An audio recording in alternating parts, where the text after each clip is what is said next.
علامہ صاحب، شب برات کی آمد ہے، مسلمانوں میں اس رات کو بڑی اہمیت دی جاتی ہے۔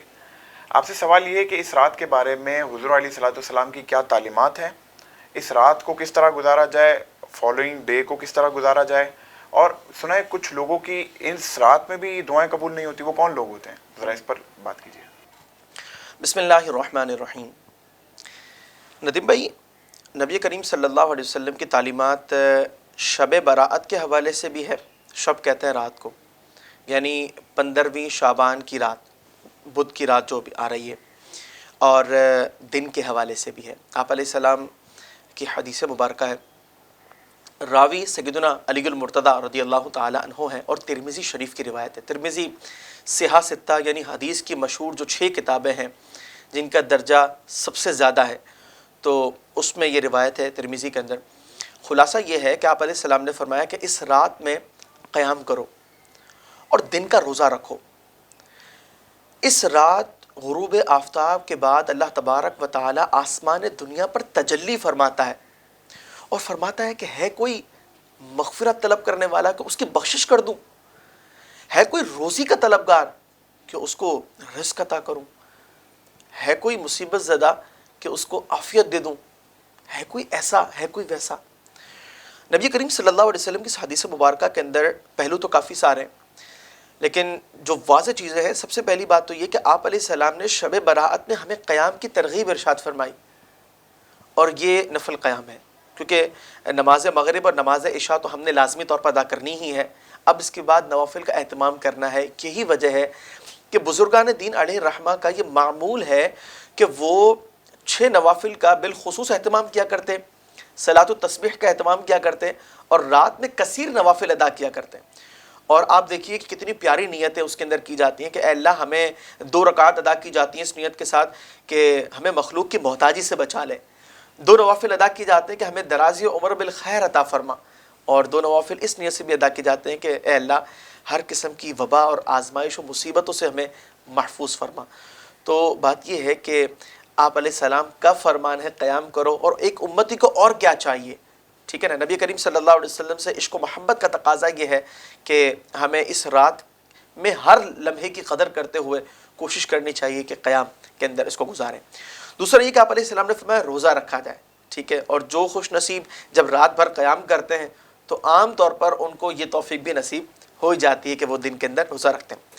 اچھا، دوسری اہم بات یہ ہے کہ اللہ تبارک و تعالی جو اس کائنات کا خالق اور مالک ہے، وہ خالق کائنات عز و جل اس پوری رات کے اندر، یعنی آپ کے سمجھ لیں، امیجن کریں کہ بدھ کی مغرب کے بعد سے اللہ تبارک و تعالی خالق کائنات عز و جل آسمان دنیا پر تجلی فرما کر کے اپنی عطاؤں اور نوازشات کے سلسلوں کو جاری فرما رہا ہے کہ کوئی مصیبت زدہ ہو اس کی پریشانی دور ہو جائے گی، کسی کو رزق چاہیے، پیسہ چاہیے، دولت چاہیے، شہرت چاہیے، عزت چاہیے، مل جائے گا، کسی کو اپنی بیماریوں سے چھٹکارا چاہیے، مل جائے گا، کسی کو گناہگار ہے، خوف ہے اس بات کا کہ کل بروز قیامت کیسے جواب دوں گا اپنے رب کے حضور، مغفرت کا طلبگار ہے، سچے دل سے مانگے، مل جائے گی۔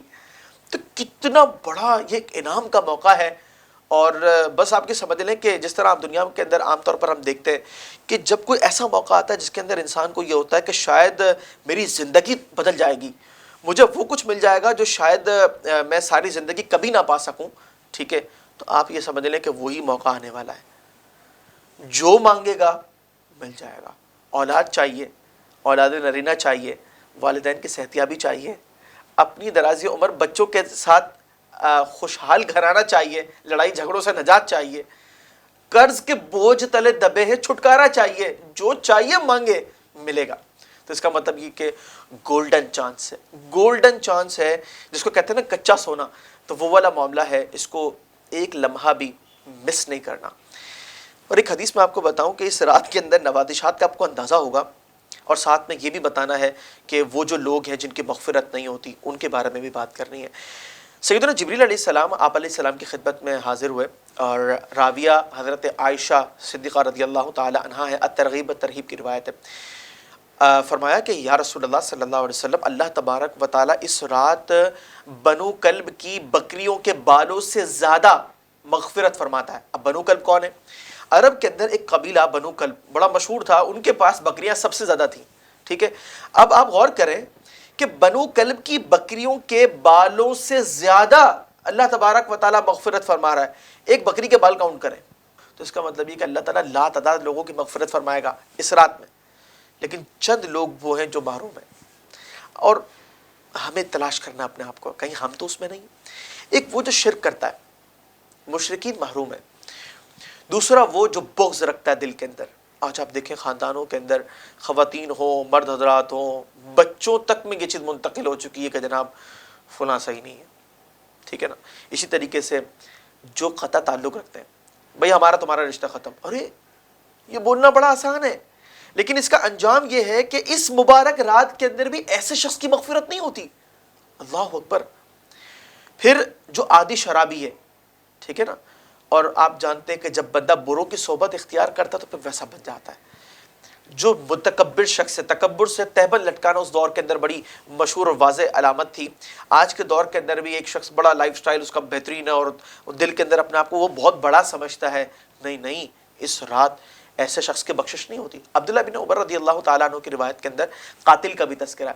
ہم ان تمام گناہوں سے اپنے آپ کو بچا سکتے ہیں، صرف ضرورت ہے غور و تفکر کہ سچے دل سے سوچے تو صحیح کہ کہیں ہمارے دلوں کے اندر تو بغض نہیں ہے، کہیں ہم قطع تعلقی رکھنے والے لوگوں میں سے تو شامل نہیں ہیں، کہیں ہم والدین کے نافرمان تو نہیں ہے. والدین کے نافرمان کا بھی تذکرہ آج آپ دیکھیے کہ بہت بڑی تعداد ہے جو اپنی فیملی کو سیٹ کرتے ہیں، اپنے والدین کو بھول جاتے ہیں. وہ سمجھتے ہیں شاید اب یہ ہماری اپنی فیملی نہیں ہے. یہ غلط فہمی ہے. اور اتنی بڑی رات جس کے اندر اتنے لوگوں کی مغفرت ہو رہی ہے، یہ شخص محروم ہے.